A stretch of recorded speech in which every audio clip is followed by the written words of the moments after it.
Good morning and happy Wednesday. For those of you that are new, welcome. And for those of you that are returning, welcome back to the Torque and Thrust Talk Show, episode number 9, Discount or Bankruptcy. My name is Bill, and on today's show, we will talk aviation, gaming, and automotive news, learn industry terms with jargon in a jiffy, help you build a pathway to success with Career Corner, live listener Q&A, and our discussion this week, Black Friday, its history, and our own personal take on the retail holiday. Joining me this week is fellow co-founder of the 3 Green Simulations Group and flight sim extraordinaire, Tommy D from Level Flight Simulations. Tommy D, how you doing this morning? Good morning, Bill. Good morning, everyone. I'm doing very, very well. How about yourself? I am doing well as well, I guess. As you can tell, I am growing the multiple day off beard. We were talking about this earlier. You can always tell a pilot has multiple days off, a long span, when we start growing a beard. So is that the same with you, Tommy? Do you start growing stuff out on multiple days off, or? Oh, yeah. Yeah, all the time, right? Like that's just constantly. Because shaving's a chore. I hate to say it, shaving is in fact a chore. So It is. Now, with the boys being born mhm. almost 2 months ago, now I can't believe it's 2 months.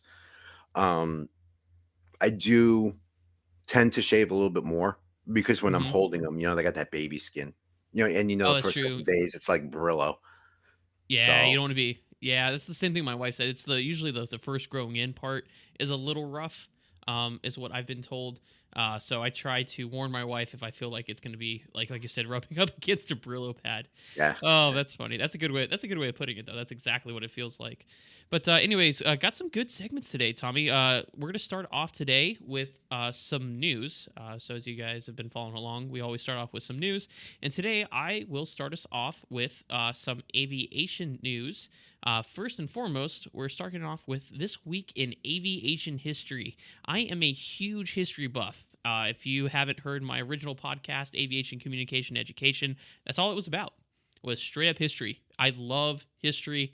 My wife and I were just talking about this this past day. I just started watching Sons of Anarchy, great TV show. I don't know why I haven't got into it previously, but the first thing I did was look up like the structure of a motor club and all that sort of stuff. So I love knowledge. But anyways, I digress. Today we're talking about this week in aviation history, which is the November 30th, 1784 in England. Jean-Pierre Blanchard makes the first scientific observations from above the Earth in a hydrogen balloon over London. Now, if you remember, November 21st, of 1783, so almost a year prior, is when the Montgolfier brothers in France had the first free flight untethered in a balloon. It wasn't the Montgolfier brothers, it was Jean Pilatre de Rosière, but almost a year later, we're having the English starting to take scientific observations above the Earth's surface. That's why that's so significant. Now, on to more recent news. This is an article from Simple Flying, Simple Flying. Joshua Kopetsky is the author. They're talking about severe weather disrupted Thanksgiving week travel, and I know a lot of you are probably like, "Well, yeah, that's become a norm." But I mean, this was actually pretty significant. There was thousands of cancellations due to storm systems in the Rockies and to the east. I think one of the other airports it noted was Wichita, Kansas. But the big thing is it's affecting a lot more people than in previous years because TSA stats. So that's how we keep track of how many people are going through or traveling is by the number of people that go through security. So through a TSA checkpoint. So last year, I believe they said it was like an increase of about 1.7%. But last year it was lower. This year it's an increase, and they were estimating about 2.9 million people traveling home afterwards. So that's why these delays are becoming more significant than they were in the past. It's just they're affecting a lot more people because of the number of people, the volume of people have traveling have increased. The most affected, according to the article, the most affected airport was Denver International Airport with 700 delays and only 15 cancellations, which is good because cancellations means that people didn't get to where they were supposed to be going. And delays just means that they got there a little bit later than normal. It's always better to delay, in my opinion, than cancel because we at least get people going in the right direction. Cancellation means that there's probably people stranded somewhere, unfortunately. And actually 700 delays, it does sound like a lot, but 700 delays, especially with operations in Denver, I don't have the figure right in front of me, but generally speaking, 700 delays is actually not that bad considering the overall mass amount of operations that come out of Denver. It's one of United's biggest operational hubs is Denver International. So that's actually not too bad. 15 cancellations overall is not too bad.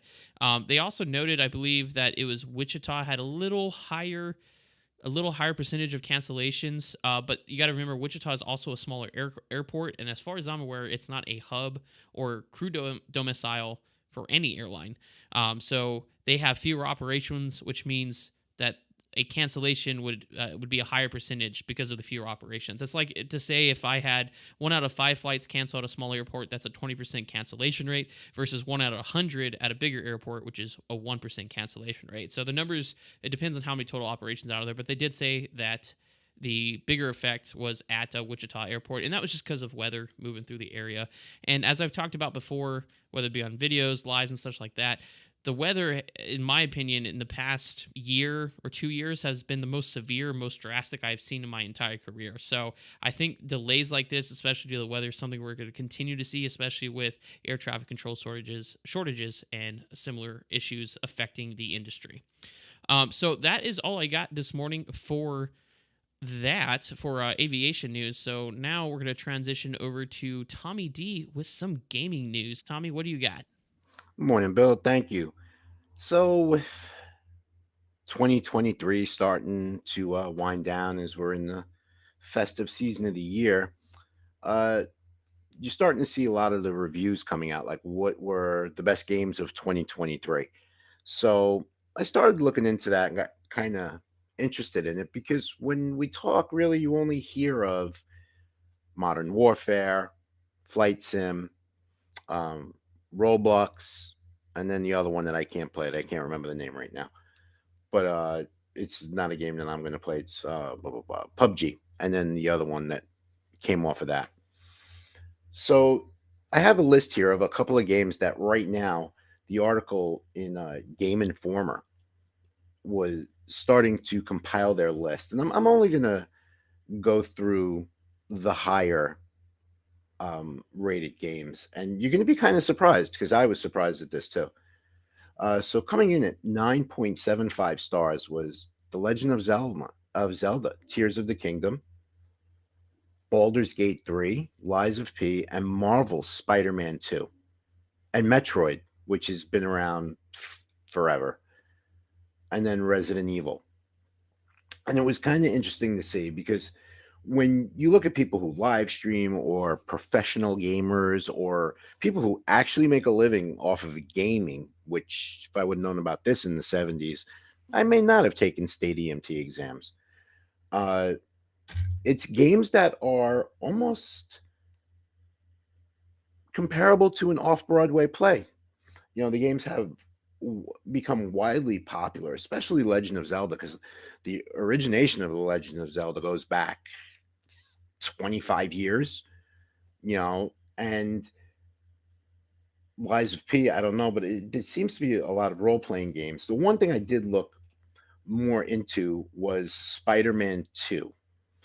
Uh, Marvel, as everyone knows, has gone absolutely ballistic in the movie industry.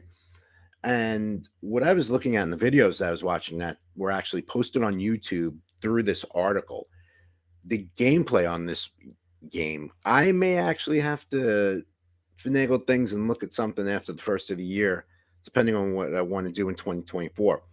But the animation is great. The story play is great. I'm not 100% sure if it has multiplayer on it, but it is a best comic book story planted in real life situations. So personal stories and making choices and all stuff like this is, you're running around as Peter Parker and then eventually Spider-Man. Um, it just seems like they put a really, really good package together.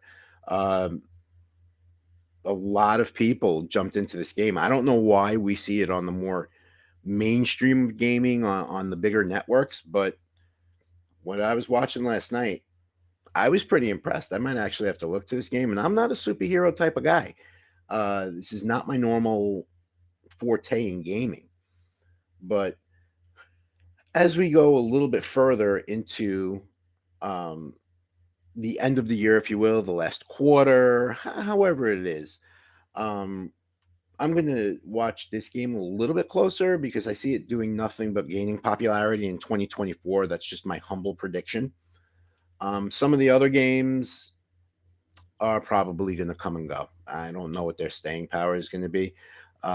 Some of the article bullet points that I have right here, uh, they're not predicted in 2024. They're expected to kind of go by the wayside a little bit more and out with the old and in with the new as far as our digital gaming world goes. So it was short and sweet today with my gaming update, but that's where we're at now with that. Just starting to see what's reviewed and what's being done in 2023. And I'm excited. I am too. And you know what it is? I liked it and I wanted to start trailing off in this Hmm. direction a little bit, just solely for the fact that these are mainstream games that are not so mainstream. We're talking about the off Broadway gaming. Yeah, and indie or another term that's used to describe them are indie games, right? Yeah. That's generally what they're called, and I completely agree. I actually played a recent one. I actually have a YouTube video. There's only one part because I haven't seen a lot of feedback on the video to make a part two, but it's called Revenge of the Shadow Ninja. Same thing, completely indie. It's not made by Ubisoft or major corporation. It's a platform game. Loved it. It's a fun game to play. And also Spider-Man, I'm a huge Marvel fan. Sorry, DC people, but I am a huge Marvel fan. And I'm a huge fan. I mean, I think I love Tobey Maguire, Andrew Garfield, but I really like what's his name, Tom Holland as the Spider-Man. So his popularity, especially with Zendaya and stuff like that, I think is gonna, like you said, is gonna that Spider-Man 2024. I'm actually looking forward to seeing what that is like. Yeah, So I was when I was reading the article, I was like, huh, who would have yeah, thunk? You yeah, know, exactly. Who would have thought? And what the cool thing is I like this way that you're going with the news too, because we can do our own research. We can go get the game and play, and then report back. You know, what I mean, that's something we can absolutely. incorporate. Yeah, yeah. You Which see where I'm going with this already, huh? yeah, which I mean, there's actually a new game out there that I think you and I need to try. It's called Lethal Company. I don't know if you've seen gameplay on it.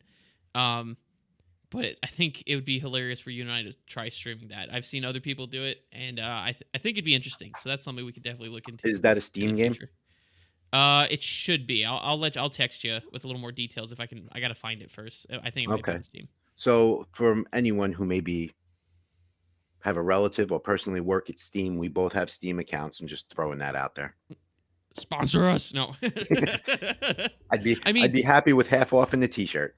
right? Yeah. Like, well, it's just like I meant to have their information pulled up, but someone from an Amazon, it's out in California. They produce professional mics for like streamers and podcasters, and they reached out to me to do a test. They were going to send me a free mic to test. The only problem is it's an XLR microphone, and I don't have the setup for that. I was going to mention them, and I'm sorry I forgot to pull them up because they were super nice about it. I told them I'm sorry I don't have the equipment. They said, well, let us know, in the future if you need a professional microphone, we can reach out, we can work something out with their collaboration projects. We're kind of getting to that point where we're starting to see, some people reaching out to us. We had somebody reach out about producing the podcast as well. So it's nice to see that the podcast is getting some attention. It So, is. but It yeah, is. really exciting for the gaming future, especially with the new games that are coming out. And Tommy has that new terabyte hard drive on his computer, so we can definitely try some new games, and I can move stuff around as well. And So then one more gaming news for those of us who are American Truck Simulator fans. And this yes, one I did not research myself. Bill actually had texted me. I want to say it's Tuesday because, folks, just to give you the layover of it, Bill and I, our text message is just one rolling conversation. Like, it doesn't know a daily boundary. The conversation will nope, roll from Monday night into Tuesday, mid morning when I wake up. Because Bill is very, yep, very respectful of my hours at work, and this is yep, actually my 8 o'clock in the morning. So correct, we yeah, we have that mutual respect with one another. Um, yeah, but tomorrow, DLS is being released for ATS. So DLC, DLC. What did I say? hmm I said DLS. DLC. Yeah, that was a work thing. We'll just forget I said that. But when I get home from visiting the twin grandsons, I will be here like this. Yep, yep. I have it saved on my wish list. I am going to be streaming it tomorrow when it releases and I get it all downloaded. Um, I even Yes, we position need to myself in coordinate that because I Colorado would like to Springs. stream as well. Yes, absolutely. I'm positioned in Colorado Springs. Well, our trucking operations is based out of Colorado Springs in the virtual truck simulator. So we're in perfect position to check out Kansas when it comes. So Outstanding. yep, super excited for that. So definitely check that. We'll be streaming that tomorrow on Twitch, on our Twitch channels, respectively. The new American Truck Simulator DLC. That's a huge thing that we all have been really super excited for. And with that, that's an excellent segment, Tommy Boy, because it is my turn this week to talk a little bit about automotive news. So this week is something I'm actually super excited about. I love cars. I love motorsport, even though I'm a pilot. And I saw this article from Motor Trend, and I knew I had to share this information with you because it's not really funny, but it's interesting news that I found kind of comedic in a sense. So this article is from William Irvin Lewis, which is a staff writer for Motor Trend. The most stolen cars, trucks, and SUVs in America. This comes from the 2022 National Insurance Crime Bureau. It starts off as the least stolen car for 2022, and it'll work its way up to number one. The article should have been named the top 10 because that's how they structure the article. Is it starts with number 10 and goes up to one, but that's not what the article is called. So number 10 is the Honda CRV. It's a very beloved car at 13,832 thefts reported last year alone. The article went on to say that the 2001 model is the most popular to steal, which I don't know if there's a lot of 2001 models still around, but if there are, be careful if you drive one. And that's just because the lack of security features. Back in 2001, we weren't worrying about people really stealing our CRVs. So number 9 is the GMC Sierra, 16,622 thefts. Specifically the 2005 model. So that's all it said was the 2005 model, whether it was popular because of the style of the truck, if it was a popular truck, or if it's just because of the lack of security systems. Number 8 is the Toyota Camry with 17,094 thefts.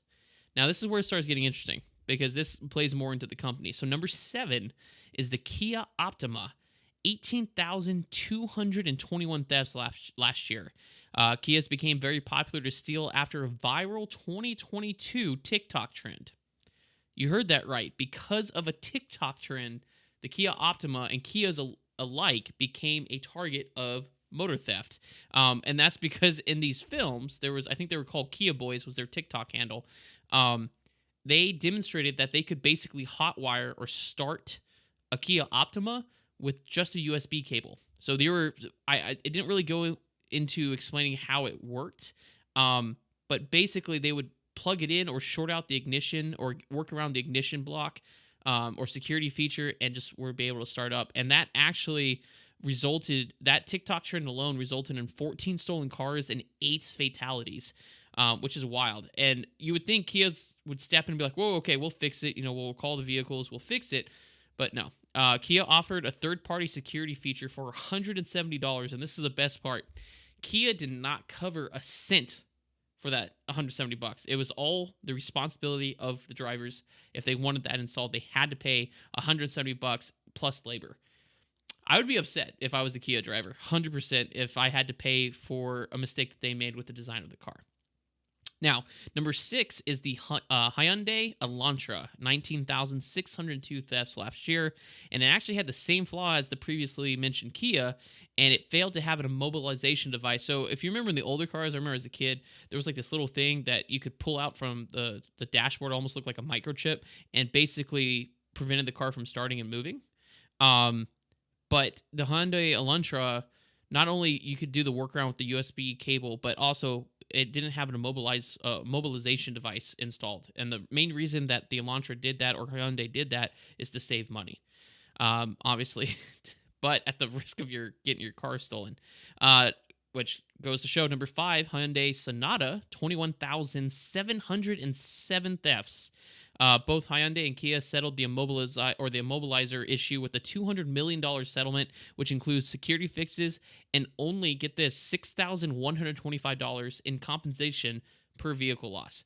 Now, if you've ever tried to buy a Hyundai, they're expensive cars. They're not the cheapest you can get. I mean, it's probably the highest value car, in my opinion, that you could get. But if you lose your car because of something stupid like Hyundai and Kia, to save money, didn't install a mobilization device, you're only getting $6,125 from that from that settlement, which is terrible. Absolutely terrible. Number 4 is the Honda Accord with 27,089 thefts. Mainly, the article noted that older models just lack security features like an immobilizer. And then number 3 was the Honda Civic, 27,113 thefts. And that is largely because a Honda Civic are widely known, are very popular because they are very reliable cars. So the reason the article kind of mentioned that they were being stolen is not only were they reliable, the older versions don't have security features like we kind of mentioned with the other cars, but they're just reliable cars. They're good cars, so that's why they're being stolen. Number 2, and this makes me kind of upset because this is the type of car that I want, is a Ford F-150. Get this, 48,175 thefts. So the Honda Civic, which was number 3, was only at 27. You jump up over 20,000 thefts at 48,175 thefts in 2022. And this is due primarily to its popularity. Ford does make really good trucks. Older models could be stolen relatively easy, but the more recent statistics are due to owners that leave their keyless FOBs in the truck. So everything nowadays turning into keyless push start ignition. My SUV, my wife's SUV is like that. And I always have to remind myself and her, hey, make sure we don't leave a key fob in there. And that's what's happening is the newer trucks, the more recent ones, they're not necessarily easier to break into. It's just the owners are leaving their keyless fobs in the truck, allowing people to break in and just start the truck. Because the way it works, it's a proximity thing. If you walk away or someone drives off with your car and the fob is let's just say it's 20 feet, it drives outside that 20-foot range, the car will stop. It's a anti-theft prevention. But if you leave the fob in the car, then it's you still got to treat it like a key. But that's the most recent statistics are because people are leaving their keyless fobs in the F-150s. Now, for the king of or queen of the castle here, number one is the Chevy Silverado with 49,903 thefts. I'm not a huge Silverado fan. I honestly don't know why people are, but anyways, it's the first generation of Chevy Silverado was mostly stolen because there were no security measures. There was just not enough to stop people from stealing it.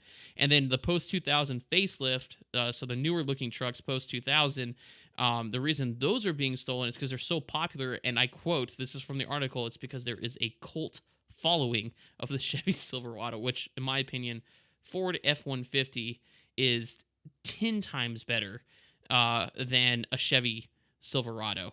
But that's just me personally. But Chevy Silverado takes the cake with 49,903 thefts. So if you own a Chevy Silverado, a Ford F-150, or a Honda Civic, be aware you're in the top 3 cars that are most likely to get stolen. So lock your doors, get anti-theft devices, and my Midwest folks, if you have a garage, put your car in it. Okay, sorry. That was my my one of our. It's a Midwest thing apparently, not putting their cars. My truck is going to go in my garage, so we're not going to have that issue. But there's people here in the neighborhood that I live in that park their F-150s out in the unlocked. They forget to lock them, and then they put stuff in their open truck bed, like just valuable stuff like tools and stuff, and then they get upset when their stuff gets stolen out of their truck bed. It's like, you do realize just because it's in a truck bed doesn't mean it's safe, right? You got to get a lockable cover. Anyways, I digress. But that was, what do you think, Tommy? Have you owned any one of these cars that I mentioned? No, but I have had family that has. My father, um, I would say over the last 15 years, 20 Mm-hmm. years, has been a Hyundai guy. And he's had the Elantra. In fact, he loved his Elantras so much that I wasn't allowed to drive them when they came up from Georgia to visit. Really? Right. Yeah, and it was a great car. Now, he has, oh my, the name of the SUV is escaping me. Studio audience, if you remember the Hyundai SUV. So Tucson? the Tucson, that's it. Yeah. So last year when they came up for Christmas time, they come up right around Christmas time to visit uh, my better half and myself here, and then they go to Mm-hmm. New York to visit my brother. Not Okay. a Santa Fe, it's the Tucson that he has. That was the first time my father allowed me to drive one of his vehicles since teaching me how to drive, a couple months ago. Mm-hmm. Um, the automation in that car is wild. There's actually in the display, the Mm-hmm. navigation display and the radio and all that, that all cars seem to have in them now. Yeah. Mm-hmm. It's satellite imagery. So it's a hard coded top down view of the vehicle that's tracked by satellite imagery if you pay for the service, which my dad does because his credit his credit score is what the credit bureaus called disgustingly high. it's And it's the people that they don't prey on. Which, okay, we'll I yeah, think I just came up with a discussion topic for another time about yes, the yes, uh, the that we'll have to federal. pencil that one into Yeah, the January. Fed. But Sorry, I digress. it gives you what's going on around your vehicle, like That's pretty within a cool. certain parameter. I think he said he has his set for like 5 miles, 20 miles when they drive up. Wow. Because well, they live. Okay, so from where I'm born, they live in a small town in Georgia. Someone who was born in a small town, they live in a major metropolitan. because they're little Gotcha. cities, the county seat, and all that good stuff. But I was amazed because I remember when Kia and Hyundai first hit the market, they Hmm. were like a year and a half, 2 year throwaway car. You went right Yeah. back to the dealer because things were rattling and banging. Be like, "Here, give me whatever for a down payment, and just give me that one." Yeah. And Not that's the way anymore. they were, and the way they progressed. Hmm. They're really, really nice cars. Me personally, you've seen it. I'm a Nissan guy. I Yeah. You hit. Tommy has a nice Nissan. That is so correct. it especially with the fob, I know for a fact my radius is 100 feet. So if I go to Okay. my local store to grab a cup of caffeinated because you just need Hmm. that boost in the morning, if I leave my car running and I forget, I walk away from it, once they get in it and try driving, as soon as they touch the brake, the fuel pump cuts. There you go. So I actually have to get the fuel pump reset as part of the anti-theft. Oh. Yeah, it's like a Oh. weird dynamic. But if Yeah. any place further than the 100 feet circumference of that fob, if someone has an app or however it is they're stealing Yeah. cars now, I'm kind of out of the loop. But I could definitely see people leaving their keys in the car. Oh, I'm just going to run in and grab a paper. Yep. And Well, it's well, and a lot of it I think is misunderstanding. Do you remember? And I wasn't alive when cruise control first came out, but my parents told me stories, and I think you and I've talked about this while we were streaming American Truck Simulator. Do you remember when cruise control first came out and people thought it was an autopilot, yeah, and people I would just like absolutely do. How many they're in accidents there were because people let go of their wheels? or hit the thing and they went back to their RV. They hit the cruise control set and went back into their RV to Mhm. make something and go flying off a cliff.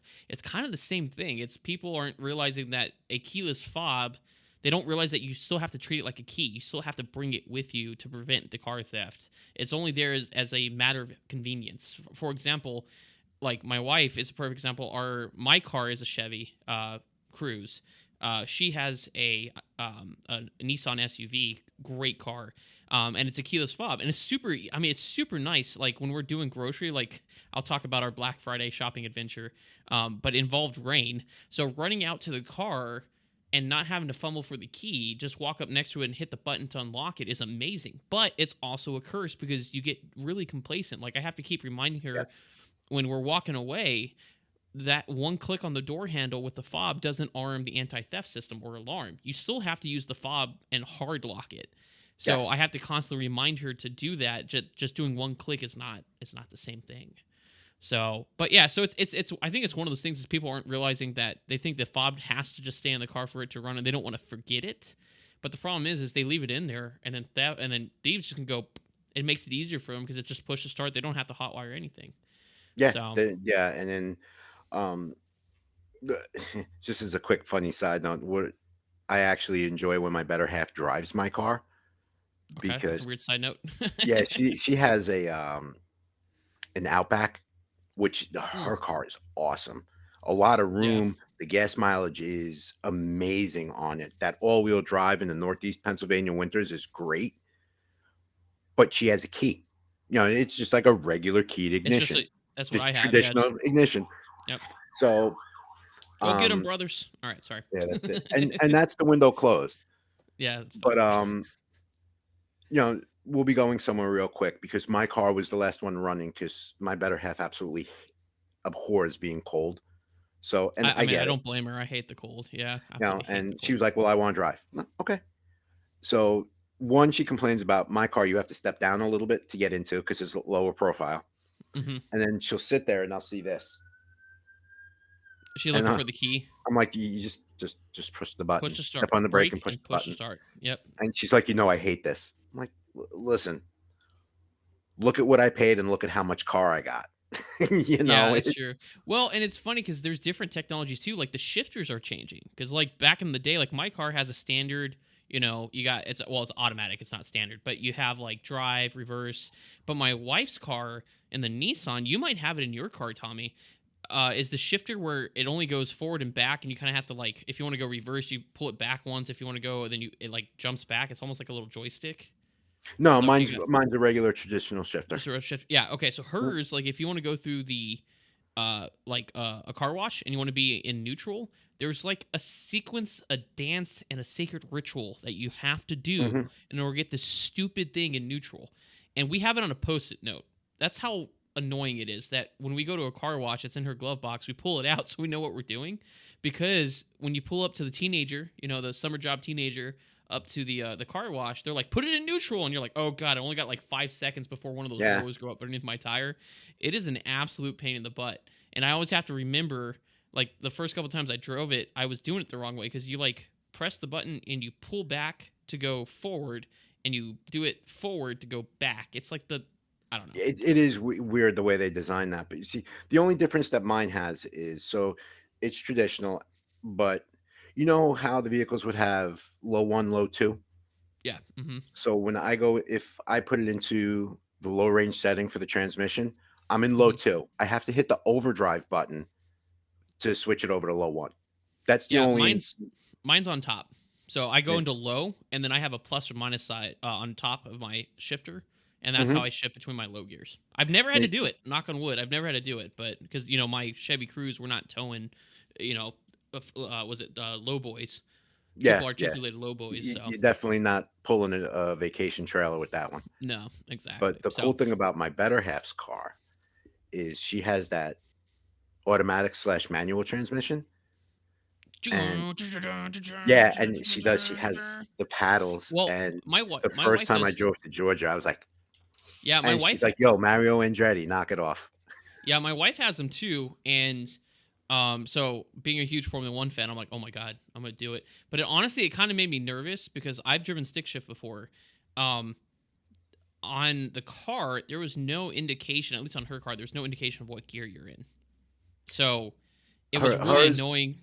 has a little display that you have to Oh, does watch. it? Yeah, ours doesn't. So I said, you know what? That's the last time I'm doing that because I don't want to over rev and like kill your engine on this brand new car we just got you. So we're just gonna just leave it automatic. Just leave that there. I So just did it once so I could say I did it.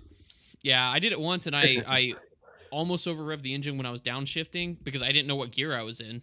I was trying to keep track, and I was like, it's not like it's a 6-speed transmission. You don't really know. I think it's actually a 9-speed automatic. I don't know, but I saw it rev, and I was like, ooh, put it in neutral, and I was like, I'm like, I'm not touching that again. I'm not gonna screw up your new car. But anyways, that was our long-winded automotive news, and now it is time for our mostly favorite part of the show. I feel like as we go on, each segment of the show is becoming more of a favorite. I think they all kind of, how you're like, I have a favorite child, and then eventually the entire family group kind of grows on you. I think that's kind of what we're going on now. But still, one of my most favorite segments is going to be Jargon in a Jiffy.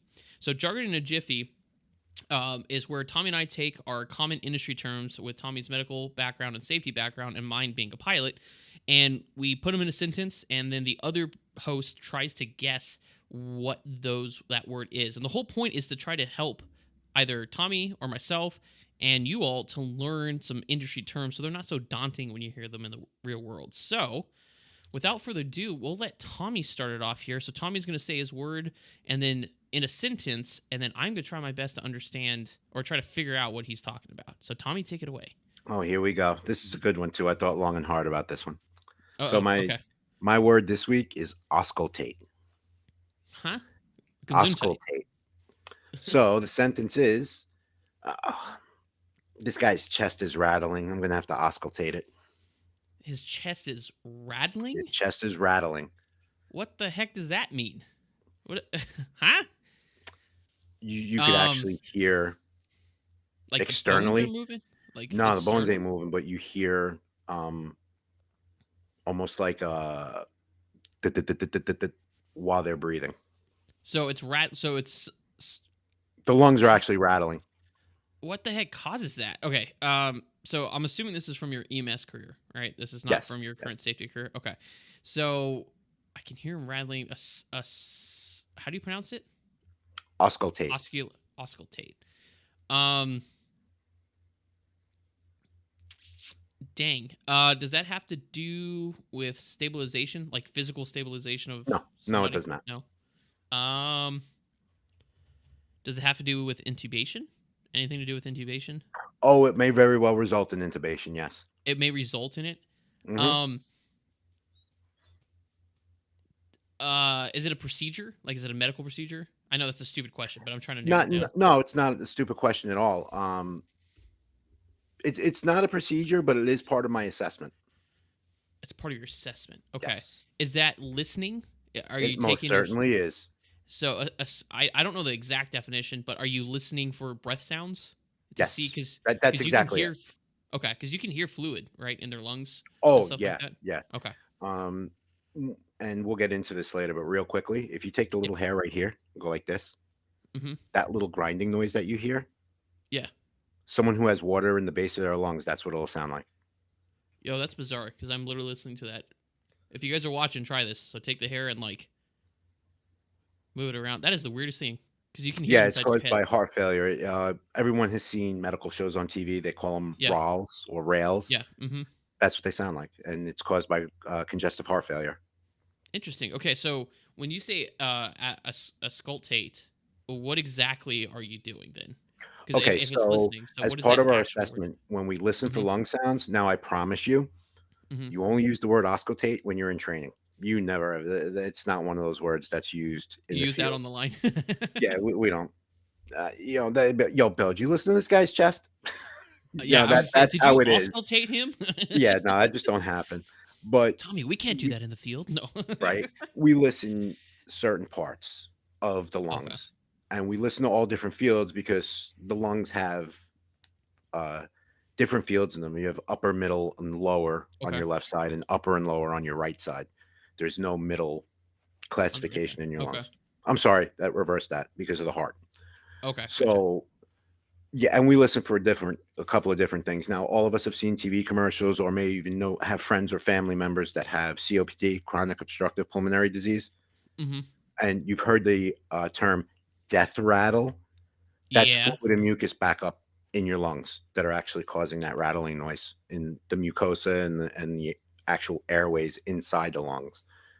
Oh, So, okay. So auscultate is the actual process by which you're. So it's literally taking your stethoscope and it's listening. So the definition mhm, would be like to listen to breath sounds. Is it yep. specifically breath sounds, or is it just the process of using your stethoscope? No, it's It's exactly as you said, specifically using your scope to specifically listen for the lung sounds. interesting. Okay. So, and that when we were talking about that rattling in the chest, is it because of the heart failure, or could it be the It could be rattling? Could it anything. be It other could be things? COPD. It could be a really, really bad bilateral pneumonia. Bilateral being a Is real fancy term for both sides. both sides. Is it possible? This is a weird, very weird. Is it possible for the lungs to separate from the muscle or the? I'm not an anatomy major. I have no idea what I'm talking about. But from the sternum or for the skeletal structure and the muscle structure. Well, the lungs are in the pleura. They're in their own sac, and the heart, Oh, and the oh, okay, perineum and all. yeah, It's all kind of like sectioned off and separated, and there's like fluid okay, that pads them and stuff like that. hmm, Is it possible? Yeah, anything in the world is possible. You okay. know, So the sound um, that you're hearing isn't anything physically moving. What you would be hearing rattling in the chest is from the. It's a lung sound. it is the oxygen. It's your breath. So when you take a breath in and you hear that rattle, Hmm. okay, in the alveoli where there is some sort of consolidation or some sort of fluid that ain't supposed to be there, Yes, that's what's making that rattling noise, and you actually hear it. When you're listening to lung sounds, gotcha. you're Hmm. listening to air passing. Okay, I got you. So you shouldn't hear. Okay, that makes sense because, and for those of you, the alveoli, what he was talking about, there's a little sacs that transfer oxygen to blood, and that's where, right, Tommy? That's where the Yep. the oxygen and blood process Yeah, gets mixing with the blood, so it can flow to the rest all of your throughout body. the lungs, and that's all it does. Deoxygenated blood comes in via the pulmonary artery and heads out via I'm sorry, There you go. via the pulmonary veins and heads out to the body via the pulmonary arteries as oxygenated blood. There you And go. if you Yep. wanted to go really crazy, the enzyme responsible for that is acetylcholinesterase. I know hemoglobin. I know that word. There you go. It's You the need that bonding too. agent. Yep. But yeah, so so basically you should just be hearing air sound. There shouldn't be any liquid Yeah, you should in just hear that. something Okay. like, that's Gotcha. what you should hear. Okay, so Anything next time else, I go to my aviation medical and they're listening for because they do that they listen. I'm just like, hey oh yeah, doc, are you auscultating me? A Doc, scult are you auscultating me? And he's gonna auscultate? he's gonna look at you and be like, All right, who do you know? 'Kay, that's not a word that's, you know, Like, huh? that's one of Like, hey, have those. you watched the Torque and Thrust talk show? There you go. There we go. Get us out there to Yeah, the AME community. there you go. That was a good one, Tommy. That's why I had to ask so many questions because I wasn't sure where it fell in, but that was a really good one. I like that one. Um, you ready for mine? I So am, mine and is I'll be called. honest with you, when I filled out Mhm. our doc, I did not even look at your word. I very early in the show, I've gotten myself into the habit of not looking at your word. Yeah, same here. I don't want to give I this is probably the besides the discussion topic portion, this is probably the most unscripted part of this because I want the audience to hear us go through the thought process, Mhm. basically. So my word for jargon in the Jiffy today is going to be linnies. Okay, the sentence is, "Oh, we're coming over the Rocky Mountains. There's a couple linnies. We're probably going to have to ask for right 15 degrees."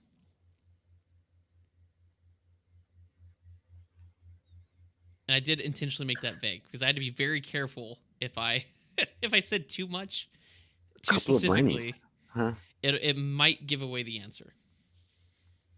Couple linnies. Does So it have coming to up do with over. obstructions? n- Because coming over the Rockies, you're at Um, cruise. no, it's not a physical terrain feature. If that's what you're asking. Okay, it's not It's that. Yeah, that's what I was asking. yeah. Is it a weather, something to do It with the weather in front of, it's in a your flight meter. path, I should say? It's a meteorolog. I will. It is a meteorological, not phenomenon, but it's a meteorology thing. Yeah. So you're on the right track. It has to do with meteorology. Is it a cloud formation that I don't know, remember from ground school? Okay. Yeah. It's a type of cloud. Did I just give it Okay. away? I don't know if I just gave it away, but keep going. It's a specific type of cloud. You're getting close. You're on the right track. I wasn't sure if I just Is gave it it? away or not. No, no, you didn't, because now like the obscene amount of chapters that I read and studied while I was in ground school. Chapter Chapter Yeah, 12 of the Pilot Handbook of right. Aeronautical Yeah, Knowledge. what did Rod Machado say about these? Yeah, Uh, yes. Come on, dig um, deep. The King School of King Ground School. oh yeah. So think Oh about the man. name, Linnies, right? Linnies. What So could it's that I'm be short thinking for? linear clouds. Close, not linear. You got like the first syllable right. So you got what was the first syllable of linear? Sorry, now we're going to grammar school. Sorry, I'm taking Yeah, us on a right. tangent today. Yeah, just So remember Lin, New York City school system here. Yeah. I'm working with you, Tommy. I'm working with you. I'm working with yous. Um, so Lin, right? So go off Lin. So Yeah. the first syllable is like Lin. So Linnies is like jargon for this type of cloud. It's not the official name. It's what we call it. Storm clouds? Kind of. They can be associated with storm clouds, but they're not inclusive of each other. You Okay. will see storm clouds with this type of cloud, but you may also see this cloud without storm clouds. Does that make sense? So they can be sometimes, but they don't always have to be associated with thunderstorm clouds or Okay. cumulonimbus clouds. Cumulonimbus clouds. Um, phew, So Lynn, right? What were we talking about earlier pre-show? We were or talking about what, lenses right? So we were and so glare and all that stuff. okay. So we're talking about glasses, right? What are these called? Mhm. These are in our The glasses. What are these lenses, called? Okay, frames, so lenticular, lenticular. lenticular. Okay. Have you? Do you remember that in ground I school? don't. Lenticular I do cloud. not remember that term. I mean, if I went Okay, back to my notebook, which is like this thick from the that's notes I thick. took, yeah, oh Yeah, yeah, I'm yeah. sure it's in So, there. which is funny because when you're doing your initial flight training, you're not going to be worrying about lenticular clouds. You're not. No, because I'm You're, thinking these. This is they're, they're, something of they're higher altitudes. yeah, they're mid, so they're alto to cirrus type clouds. There's another Hmm. word. Um, so are you stumped? Do you want me to explain it, or do you want to? Yeah, yeah. Okay, I don't got a white so flag to wave here. yeah, so linnies are lenticular clouds. So lenticular clouds are usually also they can I guess they can be called cap clouds, but not really. Caps clouds have to do with rotating or forming on top of a mountain or a terrain feature. Um, but a lenticular cloud is denoted by its very smooth lenticular shape. It looks like a lens. So Oh, kind of okay. like glass, yeah. So lenticular, so they're really round on the top. You'll see them over mountain peaks, terrain features, or over the top of thunderstorms. So at the very top, you'll see them. Now, the reason why they're important is because those often are a sign of bad turbulence, rough rides, like really bad rough rides, because it Ah, takes a okay. Hence lot the to 15 smooth them. degree deviation. Correct, yeah. So, but we don't call them lenticular clouds; we call them Linnies. At Monies. least I do. And I learned a lot of them about them in gliding. That's where I learned about lenticular clouds, especially being near the Rocky Mountain Range, the southern portion in El Paso. But the reason why I said you probably wouldn't really care about them too much as a GA pilot or in your flight training is, like I said, they're mid to cirrus. They're alto to cirrus level. Right. You usually don't have to deal with them unless you're near the top of a mountain. Now, because there are cap clouds too, which is completely different than a lenticular cloud on top of a geographical feature. And it's also different than a rotor cloud. Rotor cloud's completely different either. But if you see lenticular clouds, especially near a storm or over a terrain feature, are often a sign of bad turbulence. So, Gotcha. Linny's That was a good one. lenticular cloud. It That was was a good. really good one. That was That a good was one. good. You put some thought into that one. Yeah, I well, it's hard because every week I'm sitting there like after I work, I'm like, okay, what did I see this week that I can put in jargon in the Jiffy that Tommy's not gonna know because Tommy, I think it helps too. I haven't really been flight simming. We haven't been flight simming together. We've just been gaming together. But yeah, so that one was a good one because it's like Linnies, it's not necessarily lenticular, but that's what we call them is Linnies or lenticular clouds. So now So I'm going to wonder if my weather in the sim produces those. Now I'm going to have to fly over that's the a good Rockies question. in the cloudy. It's going Yeah, to be when there's a interesting to storm, see. it might. I don't know. The clouds on Microsoft Flight Simulator they're better in American Truck Simulator than they are in Microsoft Flight Simulator, in my opinion. Yeah, I'm trying to figure out how to merge the two, but Y- not We'll successful. I'm figure not it out. that far in my we, programming career. we need to get Microsoft and SCS software to sit down together and be like, oh, and whoever makes Train Simulator, we need to get them to sit down together and be like, make this work. We need all Yeah, three of these in the same thing. that would be Um, perfect. yeah. So, and that, ladies and gentlemen, is jargon in a jiffy. That was a good one. That was Learned good. something. Yeah, on both Good sides. times there. Very well. Or very good. Sorry, not very well. Very Hmm. good. All right. And that should transition us into career corner. So, career corner is where Tommy and I talk about the building blocks to becoming a professional in our career field. So, Tommy was an EMT for how long, Tommy? 30 32 years. years. Well, I 32 still am years. current. I need it for my current job, but True. I'm an sorry. Yeah, I didn't mean to. EMS EMT for 32 years. For 32 years and currently certified and current as one, and a current safety specialist. I am an airline pilot. I have been for 7 years, or coming up on 7 years, I should say 6.5. Some people get real antsy with that, but 6.5 coming on 7 years. So we just talk about the building blocks to get you to where we are if you are interested in our career field. So up first is going to be Tommy. He's going to be talking about EMT week number 6, which is CPR class and clinicals. All you, Tommy.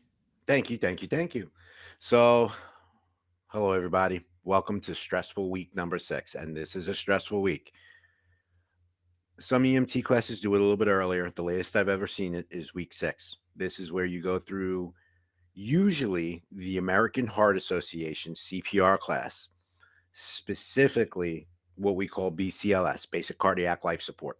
And there's a lot of other stuff now that has been compounded into the class over the years that I've seen it, that I've had to instruct, because I am a state certified EMS instructor in multiple states. My CPR instructor is total and separate. It, I had to get that through the American Heart, and I have to renew that every 2 years. So here is the bad part about CPR. You get 2 tries. You watch the class, you watch the DVD now, as it goes. Years ago, I used to lecture out of a binder or a textbook, for those of us who remember those. Now everything digital. You just basically hit play and they watch the 40-minute video, 35-minute video, and then take a 20-question multiple choice test. And it's depth of compressions between, what's the difference between an adult, a child, an infant, a neonate. Um, Also, it goes with stop the bleed, signs and symptoms of stroke now, which in EMT school is kind of moved to get it from the American Heart. We're going to give it to you in depth later on. But when it comes to either the written exam or the practical portion of the CPR, you get 2 tries. If you don't pass, you're out. Now, In all, I've started instructing sometime in the mid 90s. I have never ever seen a student booted from a class because they failed CPR. The material is again dry, but it's very straightforward, and literally the questions are just about verbatim from the lecture or from the video nowadays. The skills themselves, it's just something that you practice on time using the CPR mannequins. We don't give you the course and then give you the tests right afterwards. We practice for the, we'll start it on Monday of week 6. You're testing out Friday, and that's all we're going to do. We're actually going to stop your other skill stations just to focus on CPR, because it's not only just CPR, it's with the AED. So the automated external defibrillator, and everyone's seen those, the little boxes. They're in malls, they're in grocery stores now, they're every place. These things are just certain businesses, like where I currently work, we have a bunch of them, and they could be no more than 1,000 feet or 2 minutes walking time from where they need to be. So, and they do save lives. There is so much research and out there that they do turn around and actually save people's lives. I was an EMT for 5 years before I had to go back to school and learn what these things were, to date myself even more. But that is week 6. We do not stop your clinicals, though. You are still riding on the ambulance. You're still going to the emergency room. You're still working on putting everything together, because now we gave you information that seems to be all over the board, but now we're starting to show you, as far as your skills are concerned, how everything ties in together. How your assessment, the first steps of the assessment is, you know scene safety and your what we call body substance isolation, gloves, fancy way of saying that, and eye protection if need be. And then airway, breathing, circulation. you know Does your person have an airway? Are they able to breathe on their own without your assistance? Well, if you walk into someone's living room and they're talking to you, I promise you, they're breathing. And then circulation, do you see any major external hemorrhaging? Because that's a stop your assessment, fix that problem, move on type of deal. We'll get more into that probably next couple of weeks. But CPR is week 6, the furthest week 6. Very, very stressful time as an EMT candidate, because we tell you straight up before we even start the CPR course, listen, guys, you need to study. You need to read the material. You need to practice. Don't be, when we set up and we're doing the skills, don't be uh, standing off in the corner watching everyone else do it. Because while we're teaching you the skill, the bag valve mask, and everyone has seen them on TV. It's where you squeeze in that bag. That's actually called an ambu bag or a bag valve mask, for artificial respiration. Airway adjuncts, the oropharyngeal airways that we put. So someone who's in cardiac arrest, their tongue doesn't push back. They're not going to swallow their tongue or anything like that. It just pushes back and causes an airway obstruction. The easiest way I could define that is those of us who snore, that's a partial airway obstruction. That's your tongue blocking. But I actually have that problem. We teach you all these airway adjuncts. Now, we will show you, as Bill had brought up, intubation. Intubation is a skill for a paramedic, not for an EMT. But an EMT does need to know how to maintain an intubated patient, because a paramedic's not going to do it. They're going to come in, they're going to put that tube in, they're going to connect, they're going to listen to the lungs to make sure they're where the tube needs to be. They're going to secure it, and they're going to look at the first EMT they see and be like, all right, you're on the air. And that's the way that works in real life. So we do talk about intubation in EMT school, as far as just maintaining and ventilating a patient with them being intubated.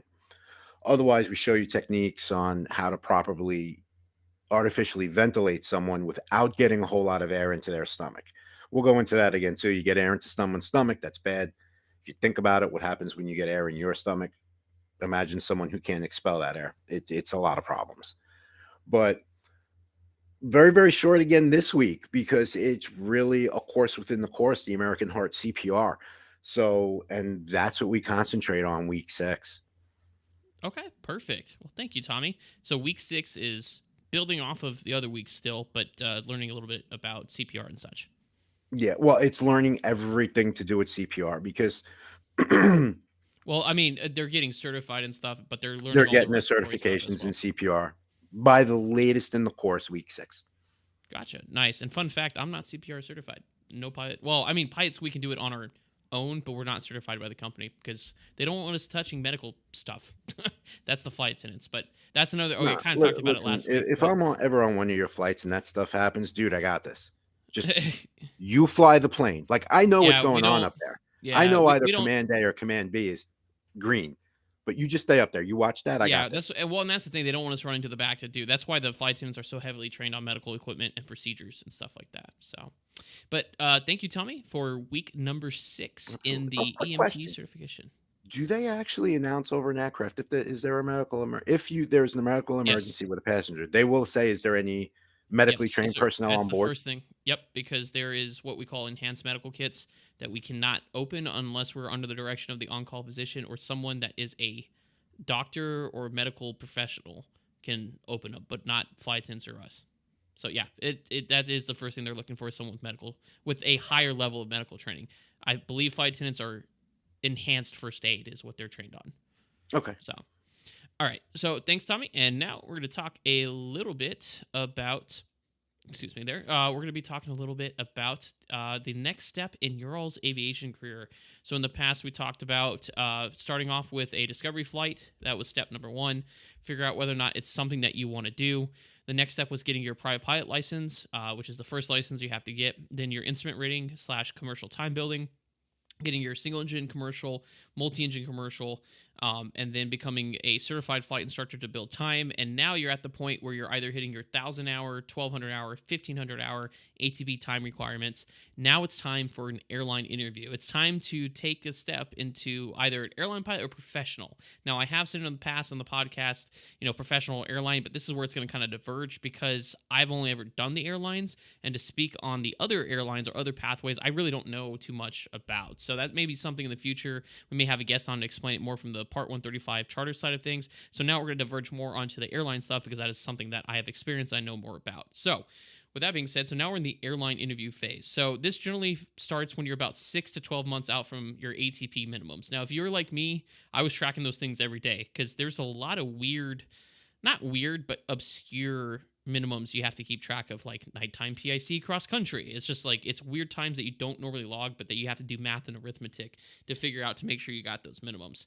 The reason I say 6 to 12 months out from making ATP minimums, the CJO or conditional job offer, which I'll go over here in a second, a lot of times are good for 6 to 12 months, and airlines will interview you that far out, which is which is awesome because you get your foot in the door pretty early on. That's what I did, and I'll go over that in a second. But so the first step is about 6 to 12 months out for making your ATP requirements. So whether you're restricted ATP 1,000 hour, restricted ATP 1,200 hour, or normal ATP 1,500 hours total time, that's when you should start sending out your applications. And I want to emphasize that is you are for sure 6 months out. You don't want to ever have a CGO rescinded because you didn't make the time. So just make sure you're reaching those minimums is imminent within 6 to 12 months. Next thing is have a aviation specific resume ready. It's a 1-page thing that highlights, total time, PIC time, turbine time if you got it, but just very specific to the point resume to get their attention on that first page. Next thing is be 100% honest on your application. I'm giving you kind of tips here. Be 100% honest on your application. One of the biggest things that catches up to pilots is not being honest and then finding out once you're in class and you've already resigned from your flight school or your previous job that you lied or weren't fully honest on your application, and then you get kicked out. And now that's on your record. The next thing is invest in interview prep if you know you need it. So, for example, I grew up doing speech and debate, science projects, public speaking. I've personally never had an issue with interviews in terms of feeling comfortable with them. With my current major airline, I did do interview prep because I did not want to leave anything to chance. I didn't want to screw up because the airline I work for right now is my dream airline that I've always wanted to work for. But for my regional airline, I didn't use it. I found the gouge online, which a gouge is, you can search, this regional airline gouge or interview gouge, and it'll tell you basically what to expect on the interview. So if you do need it, if you're someone who does need practice interviewing, definitely invest in some interview prep. Next tip is dress to impress. Don't show up in t-shirts and cargo shorts. Dress up nice. At minimum slacks, button down, and a tie at a minimum. You can go full out like me, and I wore a full suit. When I interviewed for my major airline, I was in a full suit. I actually bought a whole new suit for it. It's the nicest suit I've ever owned. So just dress to impress. Dress for the job that you want, not the job that you have. Okay, so just don't just show up like what I'm wearing right now. Don't show up like this. This is not good for an interview. Minimum tie, button down shirt, slacks, and dress shoes. Minimum. Now, what you can expect in the actual airline interview is the first. There's no specific order necessarily that you're gonna find this interview. Sometimes they do tech portions or the HR portion first. It just depends on who's available and the cycle that you're in. So there is going to be an HR portion, which are the HR questions. So why this company? What makes you special? A lot of airline interviews will have tell me about a time question. So tell me about a time you went above and beyond your required duties, or tell me about a time you had a conflict with a coworker and how you resolved it. And they want you to explain in a short, brief, direct way, less than 5 minutes, on what happened, what the conflict was, what actions you took to resolve it, and what ultimately the resolution was.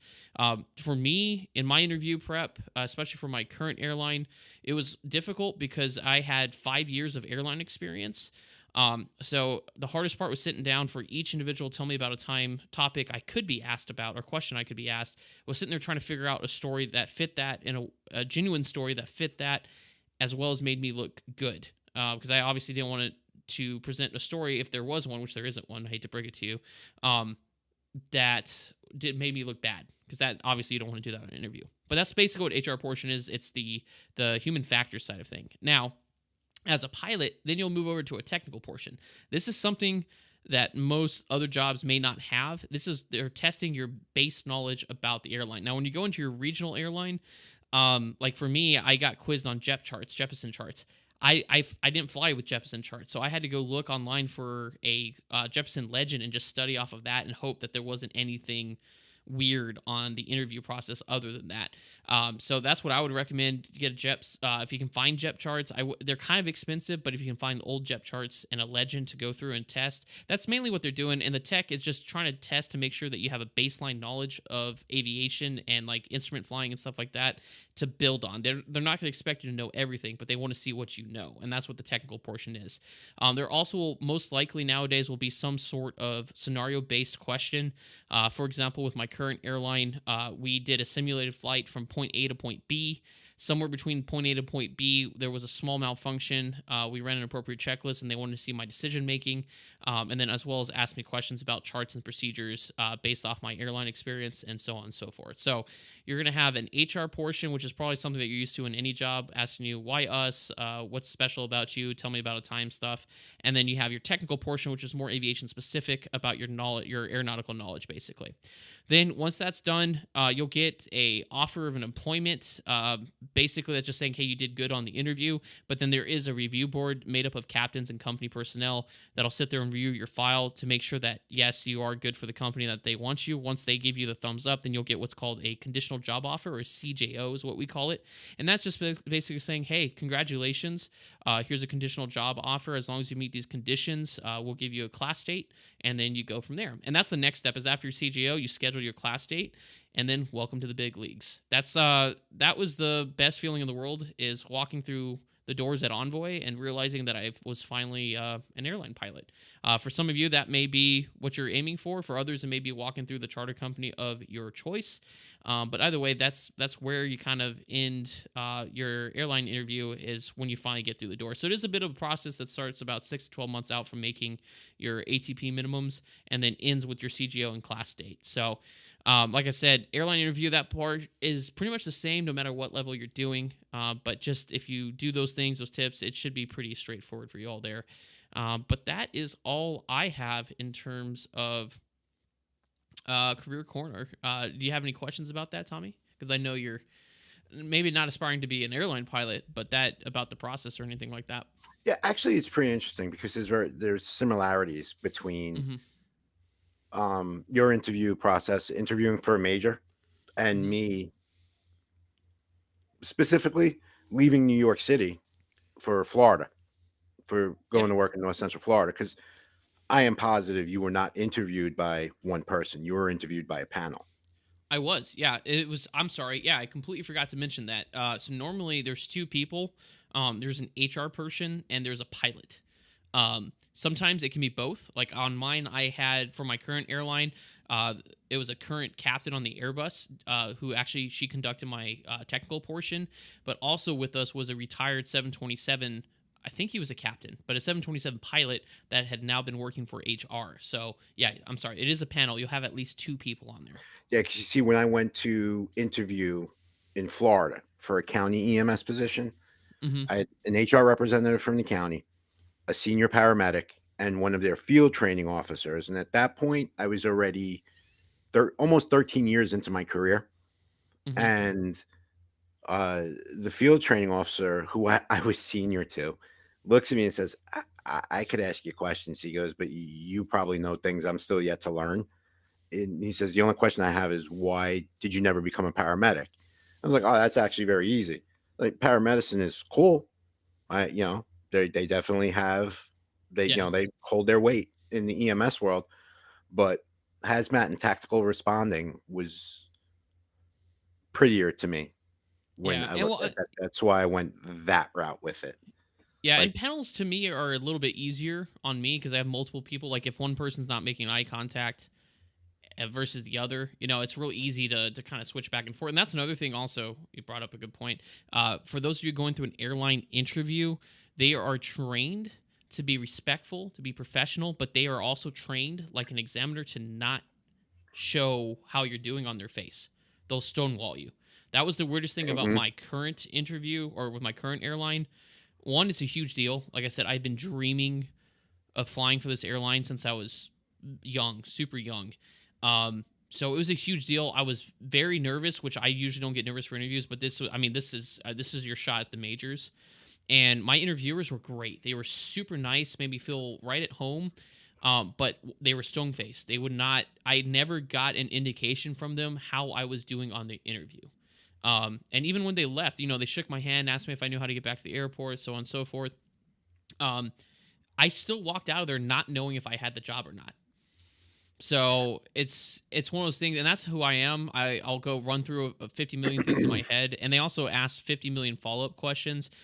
So if they ask follow up questions to tell me about a time, don't freak out. Most likely, what's happening is they're just trying to get you to know a little bit more about you because they're talking about an hour long interview, and they're trying to see if you're going to fit with the company for me for another 38 years.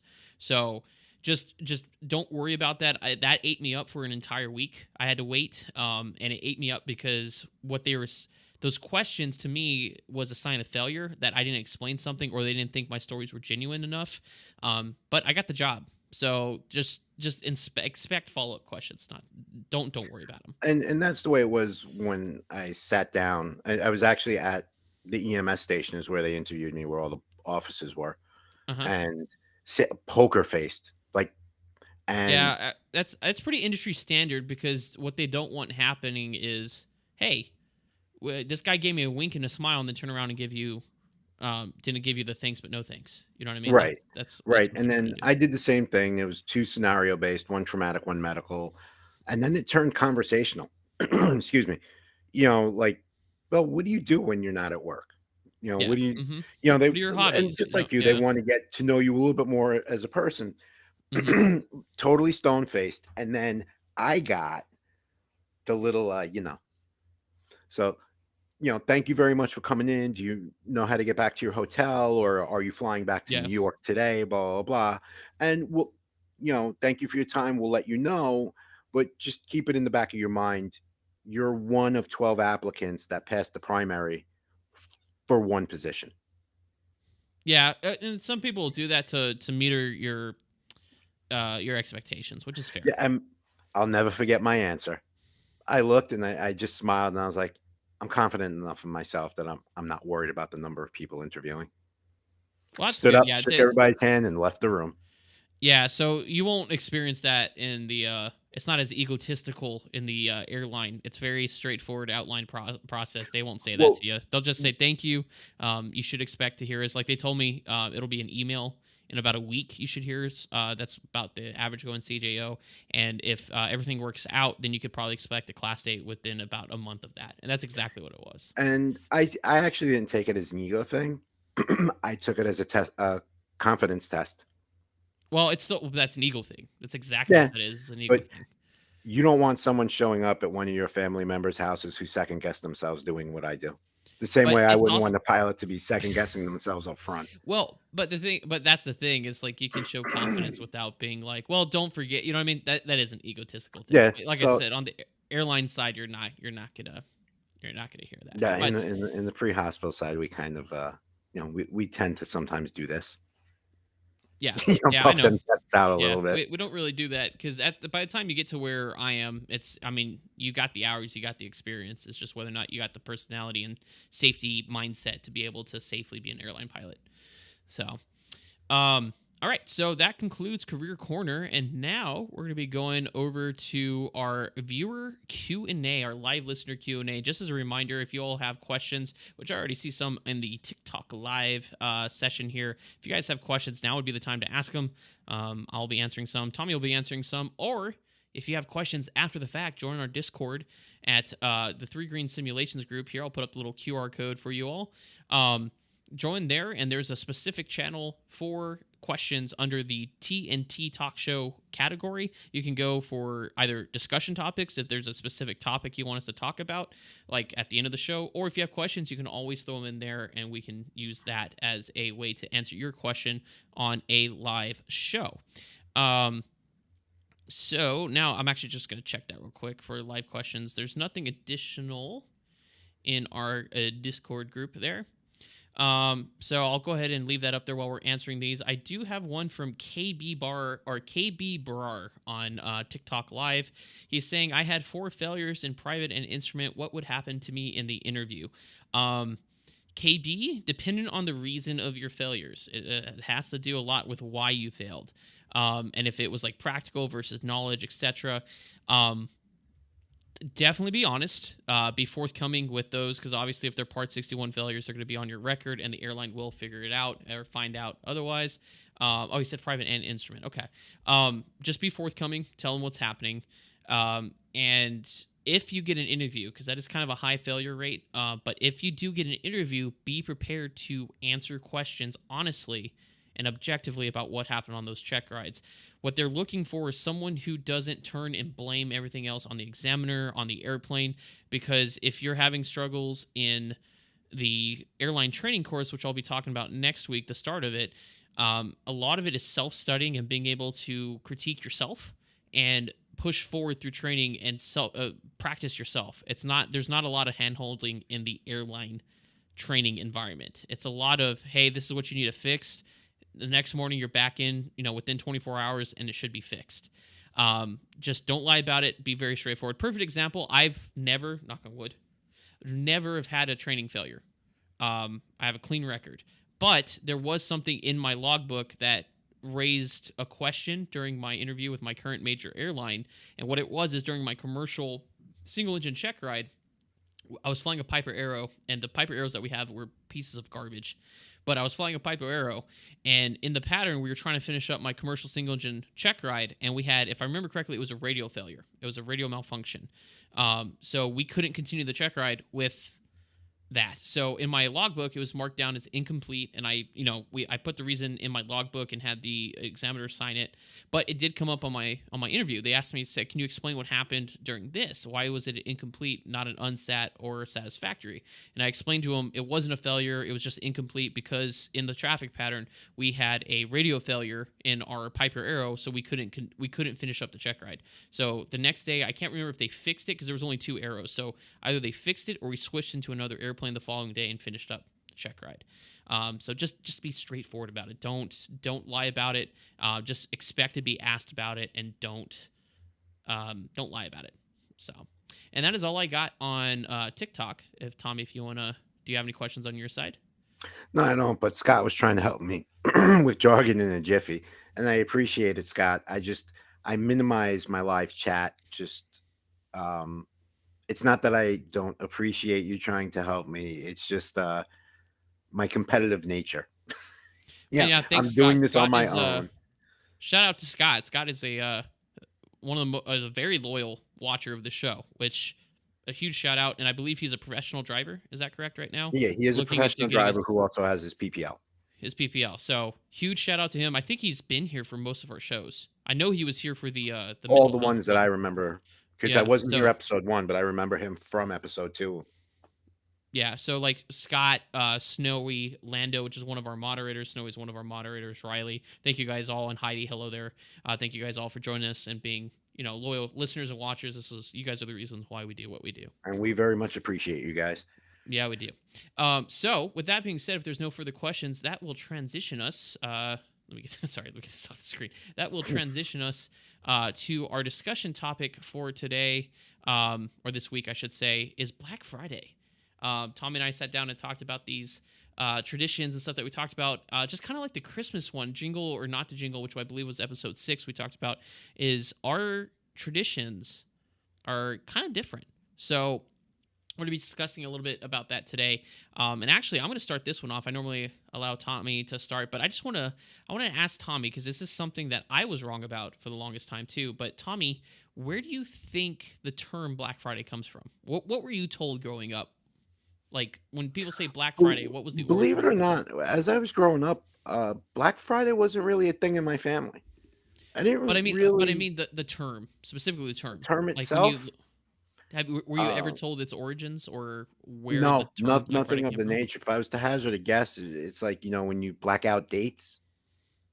Like you Interesting. I can't have take not heard vacation that one. from this date to this date, and that's termed a blackout date. So like Interesting. maybe it's a blackout date for amazing shopping deals. I've actually never heard that one before. So, growing up, and this is why I'm talking about, because I was wrong too. Not wrong, but the origin's a little bit different than what I thought. That's a good one. I've actually never heard of that one, Tommy.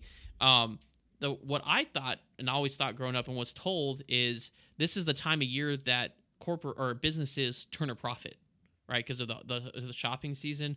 So when they're in debt, they're in red. If they're in profit or they're making profits in their ledgers, they used to make it in black ink, right?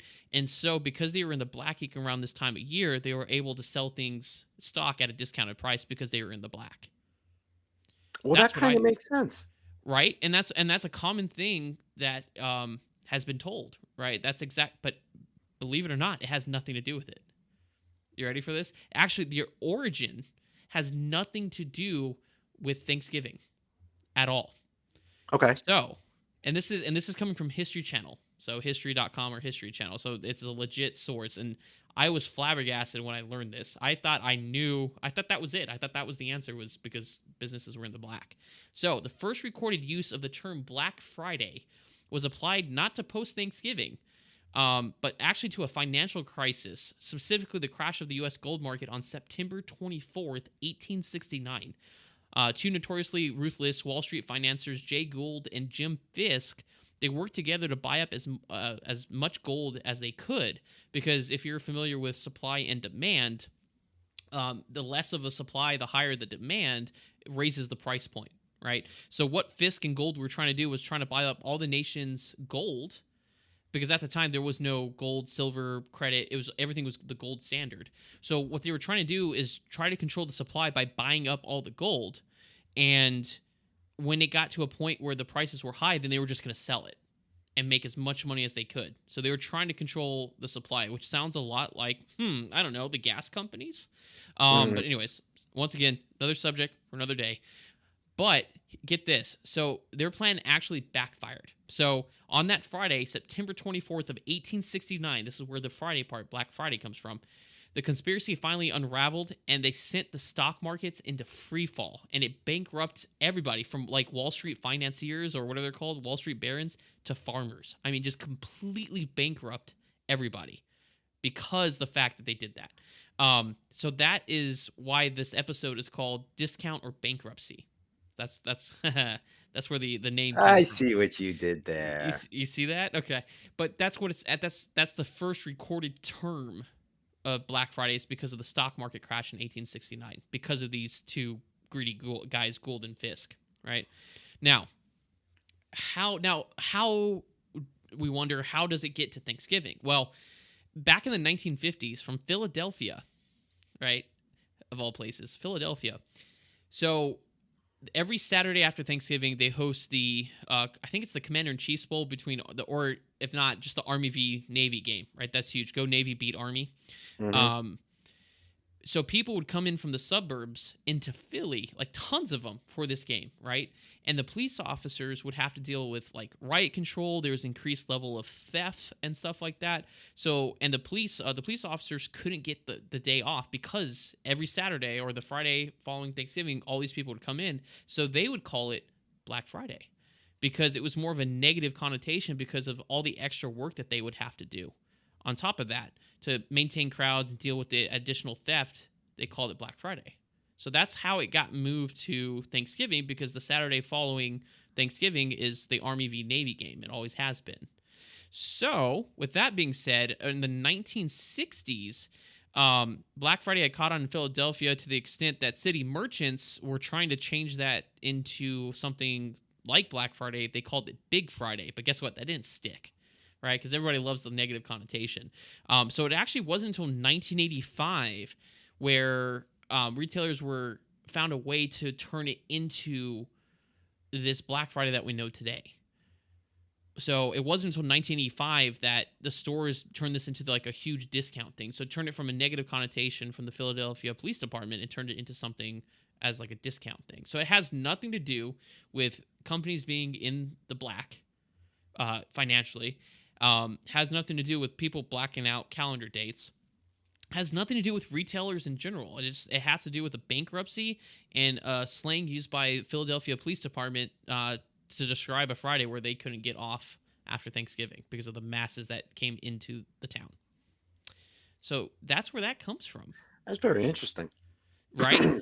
I was wrong. I my entire life I thought that Black Friday was because of the whole pencil, like, I said they're in the black so they can sell it. But Which no, is like really the reasonable, because that's been around forever. it hit, and that's the most, in my opinion, of what I heard, that is the most common one I've heard. But the crazy part is it has nothing to do with it. But then now you think, it's like, okay, so why are they selling at discounted prices? Well, if they sell things at discounted prices for the stock, right, for the tax year, they can sell more items at a slightly discounted price and still turn a profit, is what they're doing, because everybody shops around this time of year. So that is something to kind of think about. I thought was really interesting too. But that actually kind of takes me into this. I don't know if you've been seeing this on TikTok, Tommy, but Walmart, I know I've talked to you about Amazon doing this, marking prices for Black Friday sales when they're not Black Friday sales. Mm-hmm. So, for example, I got a GoPro. Here, I have it off over here. My GoPro and accessories case here, that I've been watching on Amazon for the longest time, and it was about 2 or 3 weeks prior to Black Friday, and I was waiting for the price to come down. And then about a week prior to Black Friday, Amazon posted a 13% placard on it, and I was like, "What? That's not a 13% off. The price hasn't changed." And then a couple days later goes, "Oh, Black Friday deal," and the price hasn't changed. And there's videos of all over the place of retailers putting in those like little signs that say like TV for $1,300 Black Friday sale, and they go and pull out the original one behind it, and it's still $1,300. So A little bit of an issue there. That's excuse me. I don't know. I honestly don't know what that would fall under, because that's technically not false advertising. I mean, it's No, not, it's and they're not, not but marking, and they're not I'm marking up the positive there's a prices. consumer law somewhere on the Well, books about that.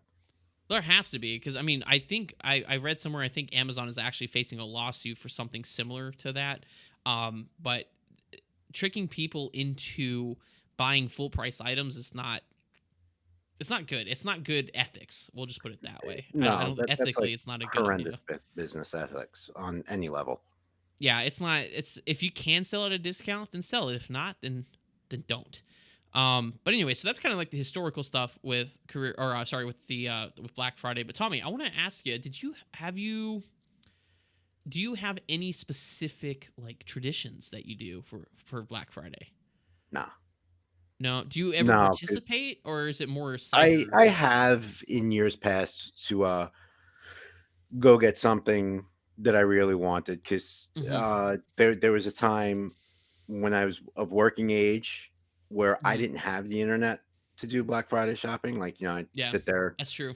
and you would have to watch everything on the Sunday paper, Yep. because they would advertise for a couple of weeks before the actual date. And then, you go into the wrestling match known as the store and, try getting what you want. And it was um, a lot different then.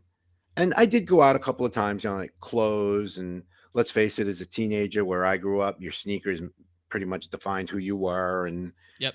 things like that. But since the advent of the internet and the way that that has essentially taken over the world, I Yeah. do what pretty much everyone else does and just kind of chill in my living room and Yep. digitally shop.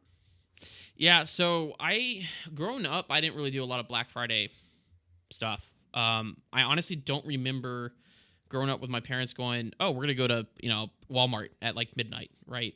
Um, my parents may have bought stuff on discount, but we weren't big shoppers. I mean, both my parents were high school math educators, so we weren't like the bougiest, right? Because that's teachers don't get paid enough.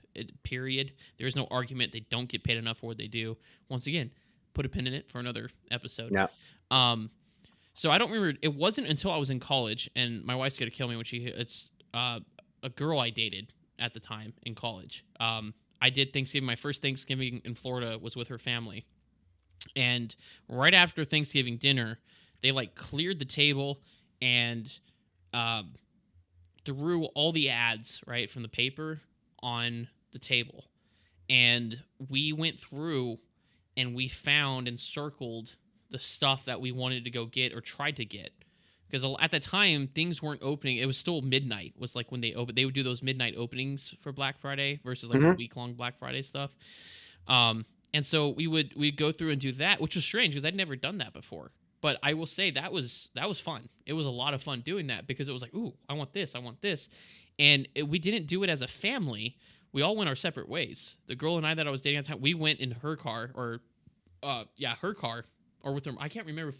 I think we went with her parents, um, and we did off. Her brothers did something else and like ran off and got their stuff. But we were there at midnight getting pushed through door. And that was another thing, is it was wild back then. Like I remember a story in West Palm Beach where I think it was a Best Buy. Someone pepper sprayed everybody. Do you remember that? Or they pepper sprayed everybody in the line so they can jump in front of people to go grab something. I mean, I didn't hear of that specific incident, but it Maybe it doesn't wasn't West surprise me Palm. that something like that happened. But so it was wild. It was extremely wild. So it was interesting when I was younger and new to it. But as I got older, like you said, I'm more of a sit at home type of guy and stuff. Which being said, so I too don't really have any specific Black Friday traditions. It's just I kind of look, and if there's good deals on, if there's something specific I want, like a GoPro, then I'll sit on a deal and try to see if I can get a good deal. But other than that, there's really no big tradition. In fact, this last Black Friday I was actually home for. Um, and my wife and I weren't really planning on going Black Friday shopping, but we do have a cruise coming up in March.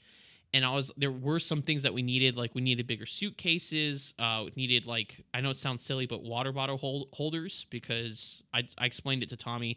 Royal Caribbean, when you get the drink package, gives you like a little thermos, but there's no hook, there's no strap, and you're forced to carry that around the ship if you want any sort of soda package. So it's really annoying trying to hold on to that thing while you're running around. So they have water bottle holders with like a little cell phone holder and stuff like that. So we found those.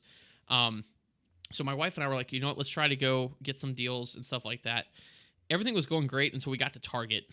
And it was just absolutely crowded. And I don't mind crowded places. I work in airports. It's just lack of consideration is what kills me, like inconsiderate people. So, you're in a very crowded area. The amount of people that I've like pushing carts and families that would just stop dead center in one of the main thoroughfare aisles, like they're not even down. I understand going down an aisle, but when you're down like one of the main strips or aisles where it's meant to move people, and you just stop with your family of 16 in the middle and completely clog up, the 30 people that are behind me, or the people that I witnessed people fighting over electronics and stuff like that. So I told my wife, I said, I know where we need to go, or I know what we need. Target. Tell me where to go, and we'll go try to find the stuff. And we did get some good deals. We did, but it was overwhelming with the amount of people that were there, and just like I said, inconsiderate people. And Tommy and I kind of were talking about this in the pre-show. People, and I don't know what's changed, to be completely honest, but people are way more inconsiderate than, say, a decade ago. Yo, The I'd love say for your fellow, 2 years ago. yeah, the love for your fellow human being has gone out the door. Like the thought of this may inconvenience or hurt somebody else is just not in it. Anybody. That's the way I think. Like when I'm going down an aisle and I stop while we're looking at something, I pull all the way over with my cart to make sure that anybody that needs to go by can come by. And my job as the cart driver, because that's what I do when we go shopping, is my head's on a swivel, and if I need to get out of the way, I can get out of the way. You know what I mean? I'm trying to make myself as little of an inconvenience to other people as possible, but that's not the mindset of anybody anymore. So it was a successful Black Friday shopping experience. But the human interaction part, and this makes me sound really introverted. I swear I'm not. I'm an extrovert type of person. It's just, it's a pain in the butt when people are extremely rude to other people. So, and that's what sucked about the Black Friday shopping at Target specifically, just because it was super crowded, and not to mention the prices were marked down, but they weren't great deals. They definitely weren't. They were Yeah. not great deals. No, and Um, you know what? I was talking to the vice president of human resources of my region at work last mhm. night. Very, very nice woman. Um, she almost said the same thing verbatim. Said Oh, her and her good. husband and her family went out Black Friday shopping, Hmm. and she was like, there was no point. There was absolutely no point because everything cost the same. I But did not yeah, see, and some yep. of the things that her and her family had picked up Hmm. were like towels, bed linen. Yeah. Hmm. That's where they saw the the highest savings. It's definitely not Yeah. what it was 10 years ago. And be like, yo, because like you, I'll sit on a deal. How many Yep. months did I talk to you about my graphics card before Yep. I actually found the deal that I wanted and grabbed it up? Yep. I mean, it had to Exactly. be easy 4 months.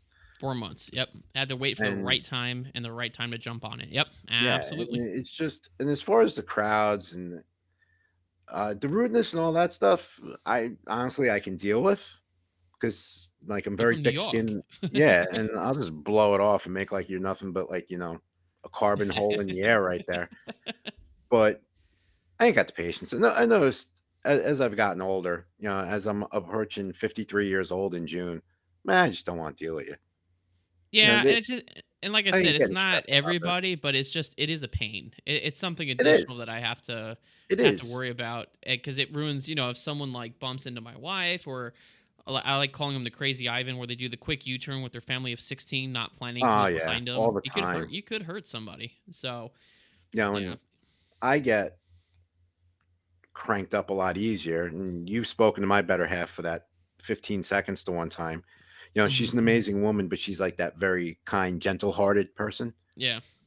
You know what I'm saying? And then, like, even some people can't believe we're a couple because we're like so opposite ends of the spectrum in Opposite. some things. And like, I'm like, dude, do you not see her? Like, is she in stealth mode? Like, you see a person standing here, right? Yeah. Yep. And to quote a famous stand up comedian from your home state, you know, I know I have the right to remain silent, but I just sometimes don't have the ability. The ability. Yeah, and that's the thing. Like, I'm not running around saying, "Hey, move out of the way," but it's like there was this one family in our Target, that the family of 16, I was not kidding you, they're a huge family in front of us, kept stopping. I finally said, hey, would you all mind if we squeeze by you there for a second? The good Midwest, oh, let me squeeze by you there, bud. um and they're Don't you like, and they know? gave, don't you know, and they turned around and they gave me like the dirtiest look, and I said, can we get past you all, is that okay? And they just kind of, and they kept walking. They stopped. They kept walking and stopped. Did a crazy Ivan one direction. Did a crazy Ivan back the other way. Meanwhile, there's 35 of us like behind us trying to get past them because they're just stopping the main thoroughfare to talk about something. And I just finally said, "Okay, pardon us," and I squeezed around them because like it was rude. It was absolutely rude. And when if someone asks you, "Hey, can I squeeze around you?" or "Excuse me, do you mind if I get around you?" It shouldn't be like a adversarial thing. It's just like, "Oh, I'm sorry, I didn't realize I was in your way." They You really just know, get out of my way. it's not. Yeah, and it's not me trying to be like, "I got 50 million things to do." Blah blah. It's just like we experienced it 4 or 5 times with this family, just not getting out of the way. Yeah, and And it's you turn around, you try doing the right thing and be like, "Hey, excuse me, can we get around you, please?" And yeah, they give you like this scowl, and they're like, "Yo, listen, don't look at me like that. I don't owe you money. I never did wrong to your family. Now, get out of my way." yeah. Just could you please get out of my way? And I know everybody else behind me was thinking it too, because you got families with young kids that are just trying to grab like presents and stuff. It's a stressful situation, and then you add in people that are rude to it, and it just makes it 10 times Right, worse. and So not for nothing, the families that have smaller kids, yeah, and I'm and talking that's toddlers and whatnot, and those toddlers do not wanna be in Target on Black Friday. no, I So, just and I mean, granted, it was worth the deals that my wife got. We got a lot of. I remember texting Tommy. I was like mission complete because we got exactly what we needed. We found everything that we needed for a decent discounted price on most things. But the worst part of it was that Target experience of it just being way overcrowded. And maybe that's why stores nowadays are doing like week long Black Fridays versus like the night before, because I bet people were getting tired of getting trampled because it's dangerous. Um, but I don't know. I digress. We talked about etiquette in Pardon Moi episode number 7. It's kind of along the same lines. Being considerate to others. It costs you nothing to be a decent human being. and So funny that's what that popped into my mind as you were saying that. yeah, and it really doesn't. Just love your fellow human being. It's as simple as it is. Regardless of who they are, regardless of what they look like, just love one another. And God, that would solve so many problems Yeah, it in this really is world. not hard to do the right thing. It's not. It's really not. So just keep that in mind over the holidays, especially because everywhere is going to be busy from here until Christmas. So just be considerate. If you have your shopping cart, pull off to the side a little bit. Make sure that you're not blocking people behind you. If someone drops something or need help with something, ask them if you can help. Just don't be afraid to reach out and be a decent human being because it costs you $0. And guess what? You don't pay taxes on it either. So it's One of something the few free. things. One of the few things in this life as an adult is you don't have to pay taxes on is being kind. So just keep that in mind with the holidays coming forward. Not you, Tommy, but to everybody who's listening or will be listening to our podcast. But with that, folks, unless Tommy, do you have anything else to add about Black Friday No. or the traditions? Okay. No, actually, to tell you the truth, over here, we have 2 local malls. One that was Hmm. made famous by The Office, and I remember sending you video of it because I know Yep, how big of a fan you are of it. I am. The Steamtown Mall, which was almost empty, Oh, and, really? Wow. yeah, there's another mall that's minutes away from where we live. That one was jumping because we had gone out to lunch on Saturday, Okay. and the better half was like, "Hey, let's go check out what's going on at Steamtown Mall for Santa, so we could take the boys to get their first Yeah. picture with Santa." I'm like, "Oh, yeah, whatever. We got nothing else to do today." So, that was a ghost town. The second mall we went to, you had that bustle, and it was kind of like the Black Friday spillover. Hmm. Because actually a lot of the stores in this one mall by our house, um, the deals were actually still going on. They didn't end them at Yeah. like that They usually strict don't. 24 hour. They Yeah. kinda let it roll Yeah. over. It's like a 36, 48-hour type of thing. Yeah. So, All and right. So I just looked at her. I was like, okay. So Tommy, anything else? Because I nah, we're good. asked you anything else, and you're like, no, no, no. But two more things. Yeah, no, we're actually good this time. Okay. I got enough. Well, that concludes episode number 9, discount or bankruptcy, and we do thank you all for joining us. Those of you that join us on Twitch and YouTube as well, and TikTok Live. If you do want to stay up to date with us and the show with industry news and stuff, be sure to follow us on Twitter at Torque and Thrust Talk Show. It's scrolling down beneath us on the ticker tape. For those of you listening, that is at Torque, the letter N, Thrust, TS, Torque and Thrust Talk Show. If you like to save the show for on-the-go entertainment and news, follow and turn on notifications on the talk show on Spotify, Apple Podcasts, and iHeartRadio. Feel free to follow me on YouTube, Twitch, and TikTok at Captain Bill Official, and also Tommy as well on those 3 platforms at Level Flight Simulations. We'll be live on YouTube, Twitch, and Twitter next week on Saturday, December 9th. That's right. Next month is going to be all Saturdays, so if you couldn't make it because it was during the week, next month will be all Saturdays. So December 9th, 10 a.m. Central, 11 a.m. Eastern, and Tommy and I will be discussing our favorite seasons of the year. So with that, ladies and gentlemen, on behalf of the Torque and Thrust Talk Show, I am Bill. I am Tommy. And we will see you next week on Saturday. Everybody have a great day. Have a